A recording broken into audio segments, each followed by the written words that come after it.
Kenyan government orders the deportation of 4 Chinese nationals for assaulting a Kenyan worker. 4 Chinese nationals who are accused of assaulting a Kenyan employee at a Chinese restaurant in Nairobi are pictured in court, waiting to be deported.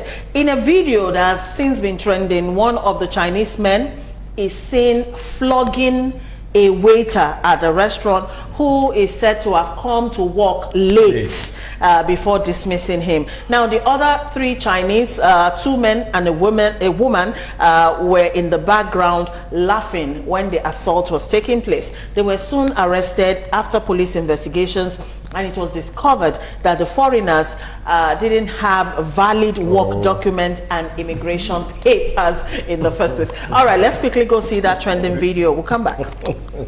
They put them.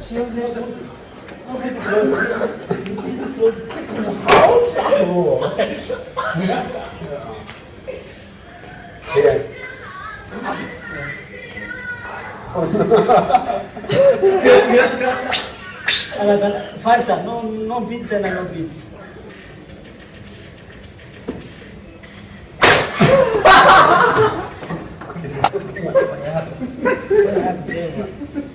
Look up for.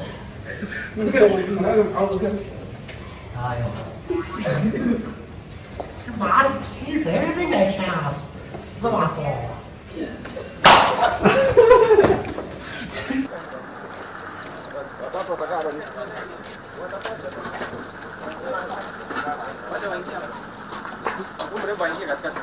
Fungua, Pan.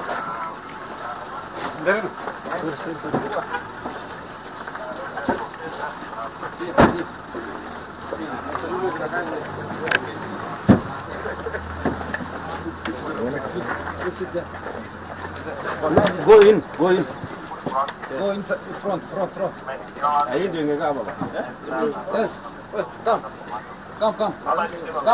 Come sit here. Come sit in front. Come.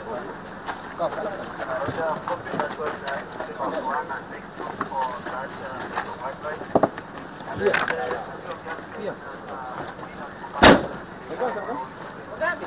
Are you?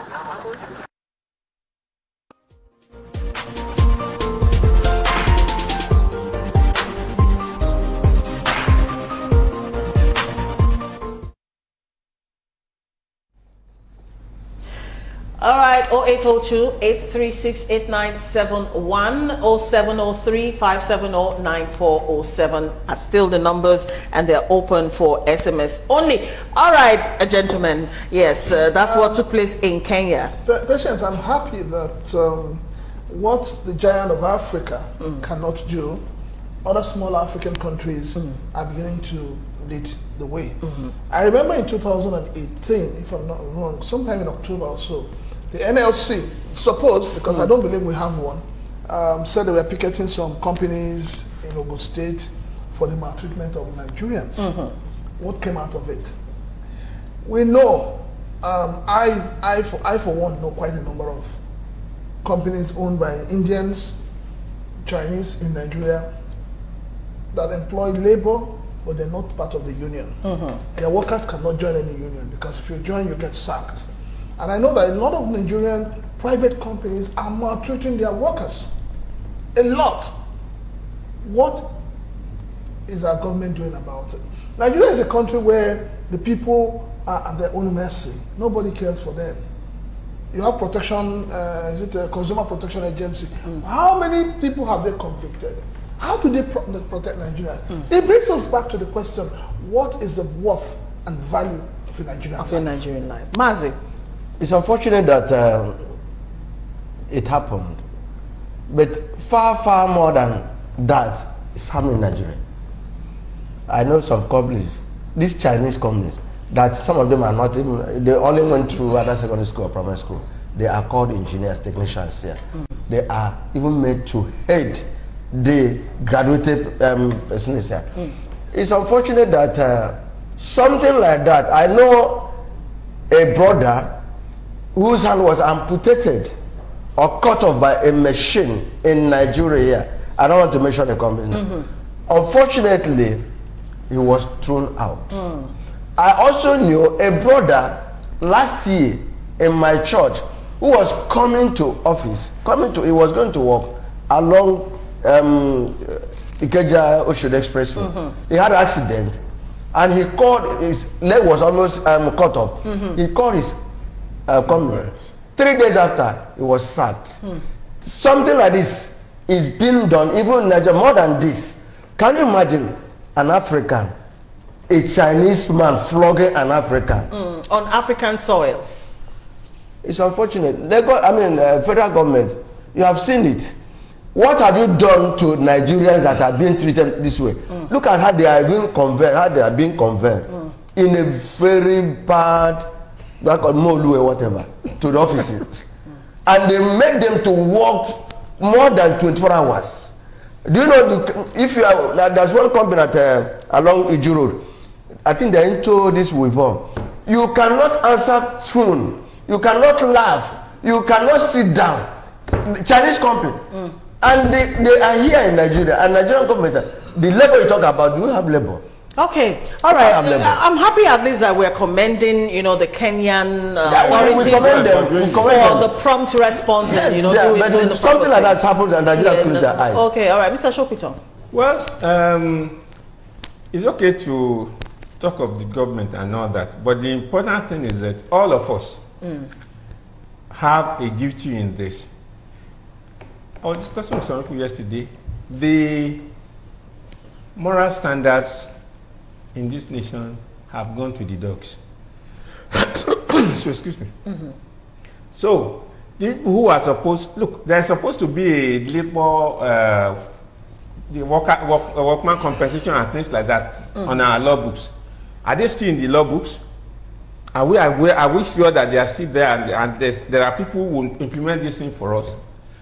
I am actually appalled that we have a labor congress in this country where our representatives are refusing to use locally produced vehicles. They would rather import, and each time you import a finished product, you are importing unemployment. So our labor body should do something about this type of our recalcitrant. I understand what you're saying. Yes. It looks like the Labour Congress is only there to protest minimum wage. There are so many issues. When they do that, they go behind issues around the workforce that they can actually protest. Madam P, having said that, that does not mean that we are supporting lateness. No. We know that punctuality is the soul of business. Yes. Agreed. But then there are other punishments. There are employees. All you need to do, there's a way you can punish a staff. You can give him a query. You can deduct his salary. You can even give place on suspicion. So many things. Must you flog him without physical assault? That's assault. I think when we focus on the issue of flogging, as pertains to Nigerian system, we're not addressing the real core problem. Nigerians are not being flogged, but Nigerians are maltreated worse than being flogged. Yes. Okay. That's the truth. Nigerians are maltreated. There are some Indian companies in Nigeria that you cannot rise up to the level of a manager. I know quite a number of them. You cannot. Each time there's a vacancy for a manager, an Indian must be brought in. All the Nigerians working in those companies will only get to the level of supervisors. Unfortunately, the Labour Congress we have today has been bastardized. It's all about themselves. What do you need for me? Because when you even talk about them demanding for minimum wage, how is it implemented? How many state governors are implementing it today? Now, if the Labour was strong, the Labour will also realize that in fighting for minimum wage, it must cut across board. So we do not have a Labour Congress. Those who honestly believe and rely on Nigerian Labour Congress, it's a pity you're shooting yourselves in the leg. I have a brother who is a driver and he works for a Chinese company. And do you know what happened? I don't know what happened. It was being overused. And he said, no, our agreement is so from so time to so time. If you want to extend my time, you pay my overtime. He slapped him. My brother threw the key on him. And then, so it is, like he said, how much are how much are they being paid? Do you know that it's even Nigerian people, personnel, that negotiate poor salaries that we pay to this worker? For fellow Nigerians. It's also unfortunate. It's unfortunate. I mean, the era of slave trade might have actually passed, but there's still slavery. We all know that. And the worst kind of slavery is slavery of the mind, you know, where you yourself are enslaving yourself. When you accept some kind of derogatory things done to you, for instance, like what we just saw, you are a slave in your mind. I know that poverty is there, but no amount of poverty should make a Nigerian accept some certain things, especially from people who are not, even people who are Nigerians, but then talk more of people who are not even Nigerians, you know. That are not more qualified. They are Exactly, not qualified. exactly. Okay, look at the this one. The government needs to do something to protect Nigerians. The issue of casualization is still where is the Nigerian Labour Congress? When we talk about casualization of workers, you need to. I take the Guinness Road to Ikeja often, you know, when I'm coming to work and all that. A lot of times you see a lot of these young men and women, you know, at the gates there. How much are they being paid? How much are they being paid? Who is checking to make sure that no matter what, even if they're paid peanuts, to make sure that their rights are not being trampled upon? Who is checking? Patience. You're going too far. Let me ask a question. We all know that there are too many security companies in Nigeria today. Do you know how much they pay their guards? Exploitation. They collect so much from the companies that have retained them. Yeah, and then they pay peanuts. No, and they don't pay them on time. The problem is that our leaders, I will say this to them, our leaders are greedy, selfish, and wicked. It's all about them, not about the people. And until we face that reality that sovereignty belongs to the people, nothing will move forward. All right, let's look at my own concern about that. Quickly, sir. Is this that look, we have these unions. So when you talk about, we don't have leaders anyway, we only have rulers. But the labor body has a responsibility to every worker. So the issue of casualization, even banks engage casual workers.